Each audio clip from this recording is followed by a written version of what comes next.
षड्यंत्र को एक तरह से नाकाम कर दिया सुप्रीम कोर्ट ने कि 22 फरवरी को मेयर के चुनाव कराए जाएं। मैं उम्मीद करता हूं कि अब जल्द ही चुनाव होंगे और जल्द ही दिल्ली को उनकी मर्ज़ी का जो उन्होंने वोट डाले थे, जो मैंडेट दिया था, उसके हिसाब से मेयर मिलेगा। लेकिन आज जो मैं आपके सामने रखने जा रहा हूं मुद्दा, वो सुन के आप लोग चौंक जाएंगे। कल सुप्रीम कोर्ट के अंदर जो केस हुआ, उस केस के पहले की कहानी मैं आप लोगों को बताना चाहता हूं कि उस केस को असंवैधानिक तरीके से इन्फ्लुएंस करने की किस तरह से एलजी साहब ने कोशिश की कि सुप्रीम कोर्ट के अंदर सच्चाई नहीं बताई जानी चाहिए। सुप्रीम कोर्ट में सच्चाई बताने से रोकने के लिए एलजी साहब ने पूरी कोशिश की।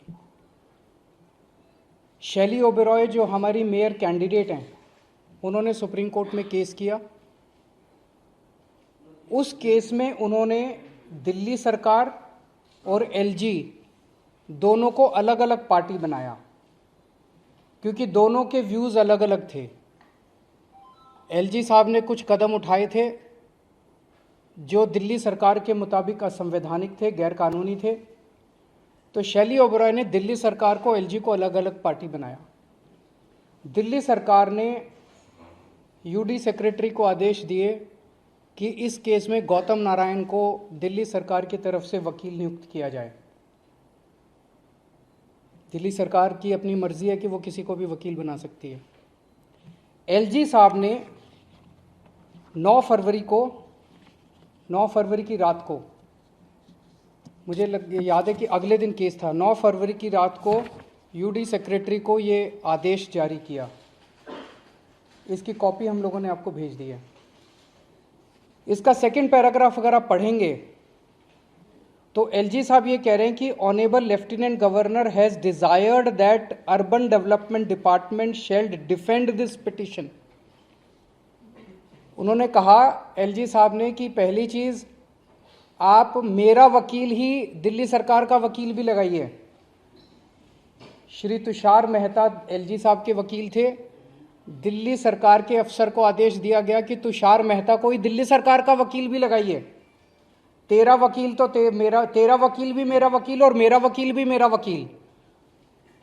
मतलब ये तो दुनिया के इतिहास में पहली बार हो रहा होगा कि दो अपोजिंग पार्टियां, दोनों अपोजिंग पार्टी का वकील एक ही होगा। तेरा वकील भी मेरा वकील और मेरा वकील भी मेरा वकील। तुषार मेहता दिल्ली सरकार का वकील और तुषार मेहता जो है वो एलजी का भी वकील। फिर इसमें लिखा है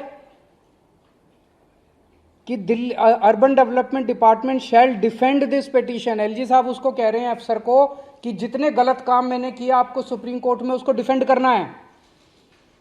आपको सच्चाई नहीं बतानी, आपको देख के सुप्रीम कोर्ट के अंदर मेरे सारे गलत कामों को डिफेंड करना है। एक किया। दूसरा आदेश, you should engage the services of Shri Tushar Mehta. मेरा वकील तुषार मेहता है, तुम भी तुषार मेहता को करो, तुम अपना वकील गौतम नारायण को मत करो। और तीसरा कहते हैं, counter affidavit has been file, कि तुम वहां क्या बोलोगे ये भी मैं तय करूंगा। तुम्हारा वकील ऑपोजिट पार्टी, दो पार्टियां कोर्ट में हैं। एक पार्टी अपनी दादागिरी, अपनी गुंडागर्दी, अपने पद का दुरुपयोग करके दूसरी पार्टी को कहती है कि तेरा वकील भी मैं तय करूंगा, तेरी सबमिशंस भी तय करूंगा और तू मेरे पक्ष में बोलेगा। ये क्या है? तो ये दो डायरेक्शन जब उस अफसर के पास गई, उस अफसर को दिल्ली सरकार के मनीष सिसोदिया जी ने डायरेक्शन दी कि आप गौतम नारायण को कीजिए, एलजी साहब ने डायरेक्शन दी कि आप तुषार मेहता को कीजिए। वो बेचारा अफसर, आप सोच सकते हैं क्या करता। उसके पास कोई चारा नहीं था, उसने तुषार मेहता जी के पक्ष में अपना वकालतनामा दी। दिल्ली सरकार का वकालतनामा भी तुषार मेहता जी के पक्ष में दे दिया। क्यों दिया? उस अफसर के पास दो ऑर्डर थे। एक दिल्ली सरकार के मंत्री का ऑर्डर था जिसके अंडर में वो काम करता है, उसका एलजी से कोई लेना देना नहीं है उस अफसर का। और एक एलजी का ऑर्डर था। एलजी कह रहे हैं तुषार मेहता को वकील लगाओ, ये मंत्री जी कह रहे हैं, उसके अपने मंत्री जी कह रहे हैं कि गौतम, उसने तुषार मेहता के वकालत के पक्ष में वकालतनामा दे दिया।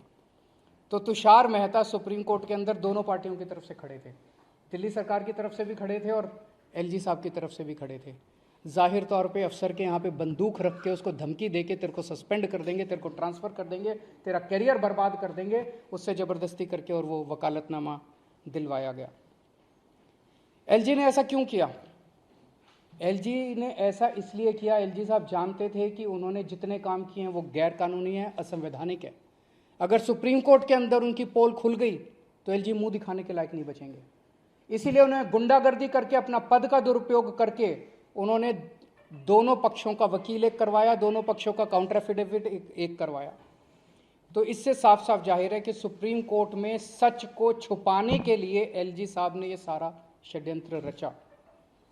जैसे हम फिल्मों में देखते हैं कि जो क्रिटिकल गवाह है उसको कोर्ट में पेश होने से रोकने के लिए कभी उसको किडनैप कर लिया जाता है, कभी उसके परिवार वालों को किडनैप कर लिया जाता है, कभी उसको हत्या कर दी जाती है जो क्रिटिकल विटनेस होता है। ये बहुत बड़ा गुनाह है, ये क्राइम है।